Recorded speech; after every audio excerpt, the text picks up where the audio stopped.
Today we're going to be testing if you can beat Fire Red with just Shedinja without Wonder Guard. In case you don't know, Shedinja's ability, Wonder Guard, makes it take no damage from any moves that aren't super effective, but this is balanced due to the fact that it has 1 HP. So if I were to replace Wonder Guard with an ability like Guts, then, well, it suddenly becomes the worst Pokemon in the game by far. To quickly answer the question though, no, this is not possible without hacking in a Shedinja and hacking its ability. I realize for a lot of people that's going to sound really obvious, but bear in mind that these games are almost 20 years old and I'm willing to bet most people don't know how these challenge runs actually get set up. So before we get started, let's take a quick look behind the curtain. First, a program called Advanced Starter from 2006 allows us to quickly modify which starter Pokemon we can choose between. Next, we can modify Shedinja directly using a program called Gen 3 Tools. And as stated earlier, I simply changed his ability from Wonder Guard to Guts. And there you have it. Now you know how to set up a challenge run on a GBA ROM. Coming back to our Shedinja, this is the easiest fight in the game because he only has a normal type attacking move, and even though Shedinja doesn't have Wonder Guard, it is still a ghost type, so it is immune to normal type moves. So after very slowly beating off balls, I decided to start EV training for attack and speed. This Slugma actually has a speed nature, which will make most fights harder than if I had an attack nature, but it is necessary because if another Pokemon is ever faster than a level 100 Shedinja and they have a 100% accurate move, then the run is immediately over. And with Shedinja's base 40 speed, it's better just not to risk it. Considering my Shedinja is now level 24 and max EV'd, the second rival battle goes about how you'd... Pocket sand!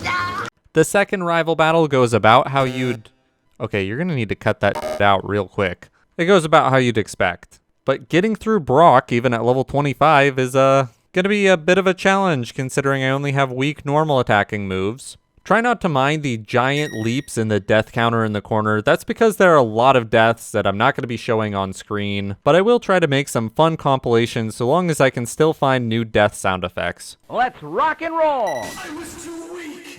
Perfect. I was eventually able to beat Brock's Onix by using Sand Attack and Spite to make Onix PP small. For some reason, this convinced me that Spite was actually a useful move that I had to keep just in case I needed it in the future. On the way to Misty, I learned Confuse Ray, which is the only move that makes this run possible, and I'll show you why in just a moment. But first... Give in to your fear. No! No!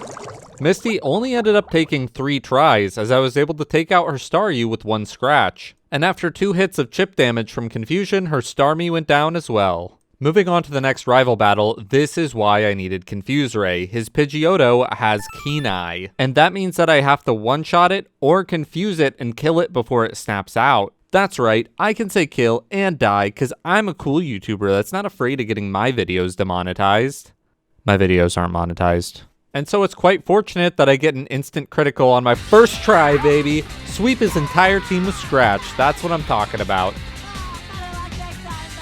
Alright, so this convinced me to cool it a bit on the power leveling. I knew that this had to end with a level 100 Shedinja, but I didn't want to invalidate the entire challenge just by running around with one at all times. And it's at this point that you get to see me make the biggest mistake I could have ever possibly made. I refused to learn Shadow Ball because I want to keep the combination of Confuse Ray, Spite, and Sand Attack, all of which cannot be relearned. Well, at least not for a long time. And I also can't get rid of Scratch as my attacking move, as Shadow Ball will be unable to hit a ton of normal type Pokemon, and even though Scratch can't hit ghost type Pokemon, I will need to fight like maybe 10 of those max. So I don't learn Shadow Ball because I'm really convinced that Spite will ever be useful. It will not. Our next battle is again against our rival Balls on the SS Anne. Oh no! As God is my witness, I will have my... It's super effective! I do die a few times since I can't one-shot Pidgeotto anymore, and I need it to hurt itself once. Sadly, I can't one-shot his Charmeleon either, which I need to hit itself twice. I could have just power leveled to make this an easy sweep, but is it even content if you can't viscerally feel my suffering by the end of the video? Next up is Surge, who would be incredibly easy if I had Shadow Ball, but I still managed to win on the 3rd attempt.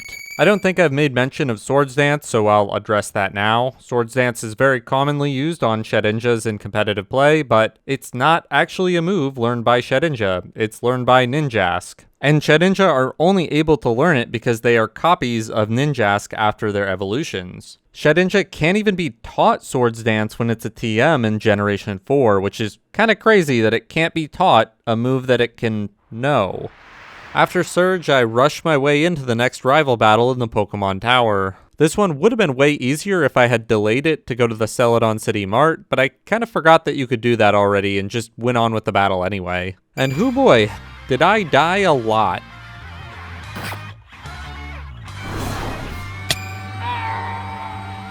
You should love yourself now. Cookie! Uh-oh. Nom nom. Dance, water, dance! Oh, nom nom nom nom. Ha!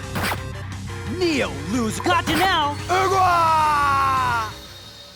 One of the main problems with this run is that it's kind of hard to keep it interesting when every single fight is exactly the same. Fortunately, now that we have access to the Celadon City department store, we can change things up a bit. In the department store, I can load up both on Secret Power TMs, Dig TMs, and X items to raise my stats.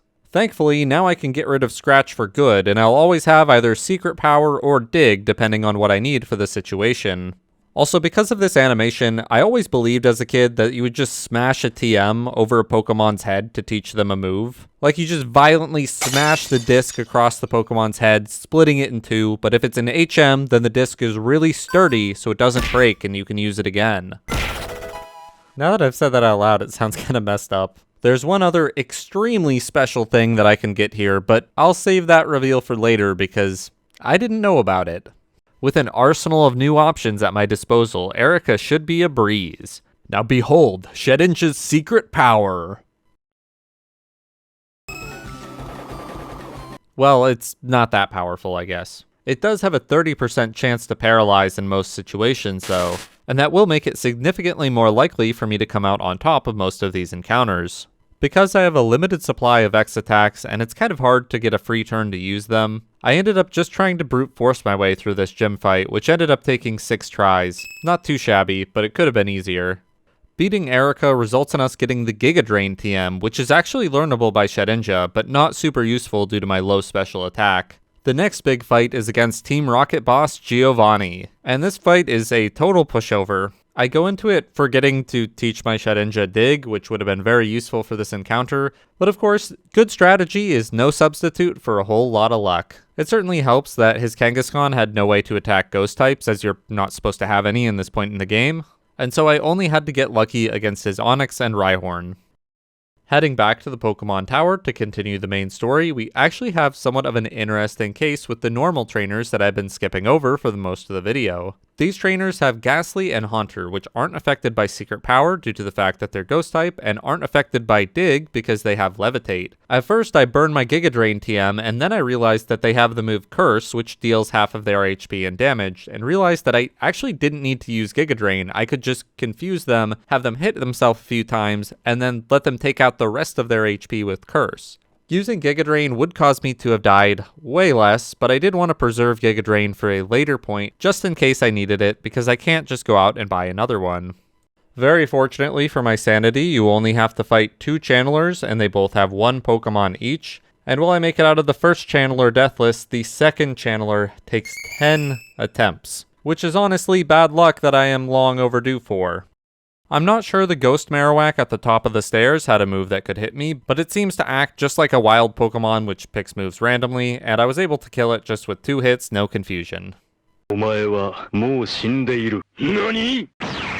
the rest of the gym battles, there's actually not any more innovating that I can do. I'll just be using Secret Power, Dig, Confuse Ray, and Sand Attack, and so I think it's best that we leave the next bit for a big old death compilation.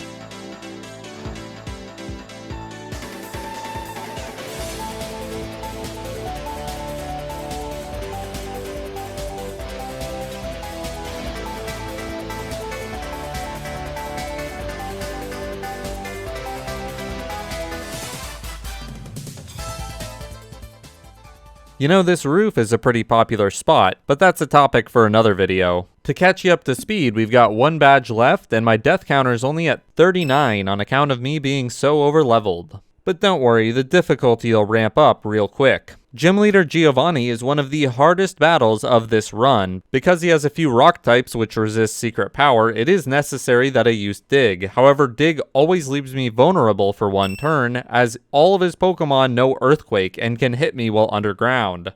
I'm out of here! You can't run! Shut the fuck up. They don't always choose to use Earthquake though. I believe they just pick a move at random because they all register as being able to take out Shedinja. But Confuse Ray can allow me to get 2 free turns regardless, so even if this wasn't the case, it would still be possible. But not easy, as I die 11 times trying to get this to work. After getting the longest and hardest fought win of the challenge so far, we get to move on to another fairly difficult battle. The fight against Balls starts off pretty quick and easy, but it's hard to make time to use any X items against his Pidgeot because I can't lower its accuracy. But once his Charizard comes out, the battle is over. This is the first instance of an enemy outspeeding me, and like I said at the start of the game, I just can't beat that. I can beat it with X items, but not if it's the first Pokemon in their party. And his Pidgeot has 1 more base speed than Charizard, meaning I will not be able to beat the final battle at my current level. Worse yet, I'm not even going to be able to make it past Agatha, who has a Gengar with 110 base speed and is 10 levels higher than his current Pidgeot. And if you think that the graphic at the start of the video means I will definitely be faster, I have some bad news for you. That graphic showcases a min speed Gengar with a neutral nature versus a max speed Shedinja with my speed boosting nature. Everyone in the Elite Four has 30 IVs on all of their Pokemon, and the final rival battle has 31 in all stats. So Agatha's Gengar is going to be decently faster than the one in the graphic. And I didn't reset for a Shedinja with a perfect speed IV. I just took the first one. I literally didn't even have to reset for the nature. I just got lucky. This fills me with a deep sense of dread because I don't know if the run can be completed anymore, but I do know that I can make it farther than this. And so I raise Shedinja all the way up to level 75 and fight my rival again. Even with a dramatic level advantage, I still can't one-shot any of his Pokemon. And I need to get a safe turn to use an X attack just to counter his Gyarados' Intimidate, and another to use an X speed to ensure I'm faster than Charizard. And after 4 tries, I finally beat him. In preparation for the Elite Four, I level Shedinja all the way to level 100. And now there's no more levels I can gain. No way to make it easier from here on out. And while the end seems so close, we've got a long road ahead. Lorelei, the ice trainer, is first up on the chopping block, and I quickly realize that a secret power is not going to be enough to take her out. But what I didn't expect is that 1 X attack wouldn't be sufficient either. Her Cloyster has a ridiculously high defense stat. This means I have to secure 2 free turns at the start in order to sweep, and luck is not on my side, as it takes 13 tries to finally get 2 X attacks in. Next up is Bruno, the fighting type trainer. After 1 death to his Hitmonchan, I'm able to successfully sweep his entire team. While I wasn't aware of it at the time, both his Onix know Earthquake, so they could have made short work of my Shedinja, but I just lucked out. And now I find myself face to face with the consequences of my own action. Agatha is the ghost type trainer, and as such she has 2 Gengar and 1 Haunter, which are immune to secret power and dig due to their ability Levitate. And her first Gengar has Shadow Punch, which can't be avoided. But I didn't come to this fight without a plan. Saving the Giga Drain TM from earlier gives me a way to defeat them. There's just one problem. My special attack stat is extremely low, and the Grass-type Giga Drain is resisted by every member of her team. But with enough X specials, I should be able to power right through it. Now all I have to do is secure a few free turns against Gengar by using Confuse Ray and then Spite to remove Shadow Punch's PP before the confusion wears off. And it's now that I learn that Spite doesn't work like that. Yep, if the only move that they've used failed due to confusion, then it doesn't actually work. I kept this terrible move for so long, and the moment that I find a use for it, it doesn't actually work the way I need it to. Sadly, this means that I cannot win this fight, as I can't deal enough damage to Gengar before it snaps out of confusion. And so, 3 battles away from the end, I have to give up. Well, give up on this Elite Four run. Since beating Blaine, I've technically had access to the move relearner, but I didn't want to do Bill's Paralog. And it just so happens that I don't have to, because there's one other way for me to get back Shadow Ball. In the Cerulean City Casino store, they sell Shadow Ball TMs, and I had no idea, but with these prices, can you blame me? The cost to buy this many coins in Poké Dollars is 90,000 Poké Dollars, and I'm broke because I keep dying all the time. By selling a ton of things I don't need and a little bit of slots just for fun, I am able to get enough money eventually. And if I were to ever have done this run again, I would have taken Shadow Ball in the first place and made my life significantly easier. Getting back to Agatha should be much easier, but Lorelei is still not letting me go for free, and Bruno now remembers that he can use Earthquake to hit me when I'm underground, causing me to incur another 9 deaths. Back to Agatha, I do try to secure one free turn to set up an X attack to counteract her Arbok's Intimidate. One touch is all it takes. You're too slow! Her level 58 Gengar may be fast, but it's still not faster than my Shedinja. And with that, she's a clean sweep, only causing the 1 death. Lance, the leader of the Elite Four, starts off with an Intimidate Gyarados, which makes him a tough nut to crack. On my 7th attempt, I'm finally able to secure 1 X attack against his Gyarados and 1 against his Aerodactyl, which gives me enough power to sweep. Though I do wonder if I was just getting lucky with the damage rolls, because I just don't really feel like this should have worked. And now for the final fight, we gotta slug some balls one last time. We'll finally get to find out if my Shedinja is fast enough to beat the game.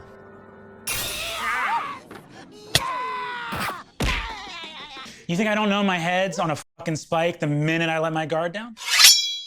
Okay, well, I'm fast enough. That's good to know. Probably didn't need to die there to test that.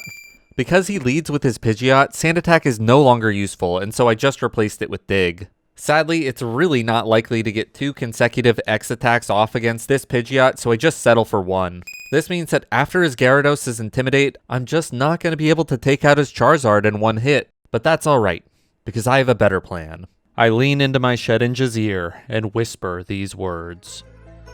Remember, son, dying is gay. Yes, father.